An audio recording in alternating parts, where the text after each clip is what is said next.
Talk a little bit about the dynamic of the way Comcast SportsNet is set up. The teams are partners. How does that work, and what kind of challenges does that present for you? There's a challenge and a good side. You know, yes, the teams are part owners along with Comcast Cable, and we get great cooperation from the teams.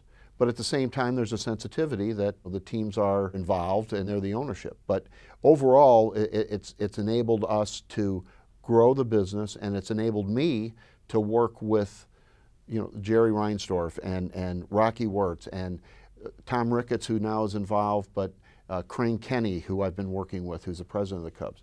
And it's a very solid relationship, and they believe in the channel, and it's really, it's been very positive for us.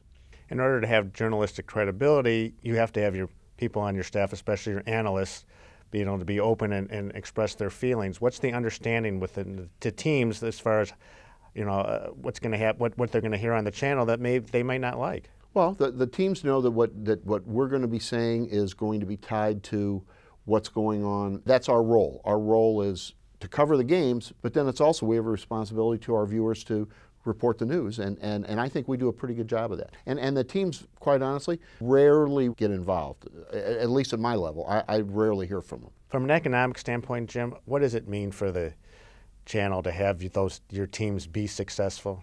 Oh, it's a tremendous difference. There's more interest, their ratings are higher, there's more advertiser interest, more sponsorship interest. A team being successful means an awful lot. There's been some speculation about the Cubs forming their own network. They've been longtime partners now with Comcast. What's your view on the possibility of that happening? Well, as you said, it's speculation at this point. We have a long-term agreement, and you know, who knows what will happen when that's over. I don't know. I think the teams are like us. They're always looking at revenue opportunities, growth opportunities, and in that regard, I think anything down the road is possible, but it's really just speculation at this point.